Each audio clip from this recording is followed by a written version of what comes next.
So today I just want to have a quick chat with you about how you could bring mindfulness into your workplace, because obviously mindfulness isn't just about sitting on the cushion and being able to have a great formal practice. It's actually about making it a usable and accessible practice that we can take into our daily lives. So when you're in the office, one of the things that you could actually do, or it doesn't have to be the office but any workplace that you're actually into, if you notice, say, like your phone starts ringing, maybe seeing if you can allow yourself the opportunity to take several mindful breaths actually before you pick the phone up, to see whether you can actually take yourself out of whatever you were doing in that moment to move into the next moment of just being with this phone call. So are you actually answering that phone and showing up and really being being there for the person on the other end of the phone, or are you already sort of caught up in your mind in what you were just doing? So it's about allowing yourself to be grounded in the moment, to actually be in that moment with that phone call, not in the past moment with the bit of work that maybe you were doing before. So that's one opportunity to be able to use mindfulness with regards to being at work. Another one is walking. So just the simple art of just knowing that you're walking. So a lot of us are always busy, rushing from one place to another, whereas when we decide to take our awareness to our walking, so that's the actual movement of walking, so the fact that we're lifting and placing our feet, the fact that the muscles are tensing and relaxing, so the real sensation of walking instead of just mindlessly getting from A to B. So maybe if you need to walk to the photocopier, walking to go and get yourself your lunch, walking to go to the bathroom, just seeing if you can just walk. And it is as simple as that, just being aware of walking and how it feels in that moment. Another idea is to also think about, before you send an email, are you actually sending this email from a reactive point of view? Are you actually offloading to people? And maybe if you were able to sit back and maybe ground yourself in your body, again, several deep breaths, center yourself, and then actually see whether this is an appropriate email to send, because so much of the time we're just reacting. And I've spoken about this before, this reactivity. Mindfulness gives us this little gap, this little moment of space where sometimes things become a lot clearer and we would make a different choice to what maybe we would have made before. Also, another idea with regards to being in the office or in the workplace is a little bit of mindful eating. So you probably, and so many people do this, we eat on the go these days and we're not really engaged with what we're eating.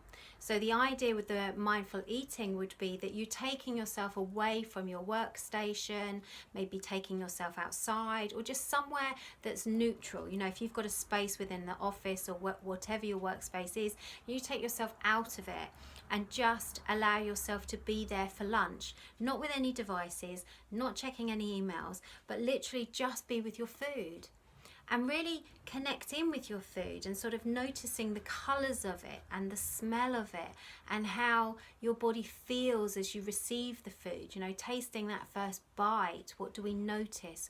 Chewing it. Actually really be with the experience of having this food and chewing, swallowing, how it feels in the mouth afterwards. And what you might notice as well is the fact that actually you eat a lot slower. And that is proven that people eat less when they eat more mindfully as well. And when I've been on silent retreats, what we've actually done as well is that we cut our food up with the knife and fork. We put it to our mouth. We're aware of the movement of it as well, the placing, then the chewing. But in between, we're putting our knives and forks down instead of scooping up the next morsel onto the fork, which that's quite an interesting thing. Now, I know that if we took it to that extreme, maybe we would be busy having lunch all day. But, it's something to think about. So don't just think that mindfulness is for formal practices when we're actually going to be sitting on the cushion. There's lots of different things that you can do taking it into the workplace, but also just informal practices that you can do for yourself at home, maybe cleaning your teeth but doing it with a non-dominant hand, driving. All of these things are actually about as well taking yourself out of automatic pilot, which is what we tend to be in a lot of the time. And we need it. We need a bit of automatic pilot, because otherwise, if we had to learn how to drive a car every time we wanted to go out, or we needed to learn how to tie our shoelaces, we'd be a long time getting anywhere. But I'm sure we've all had that experience when we've driven somewhere and we get there and we go, gosh, I don't remember that. And that's because we were lost in our mind. We were on automatic pilot, just driving to our destination, but everything in our life was going around in our minds that we missed the moment. And this is what we say with mindfulness, is that we miss these big moments because we're living so much in our minds. And as I said, it's not a bad thing. It's, we need some of that, but actually it isn't healthy for us to be in our minds all the time. So if we can allow ourselves to notice, get out of automatic pilot, and really become aware and in the moment, then that's very helpful for our minds as well. So basically any activity can be taken, mindfulness can be taken to.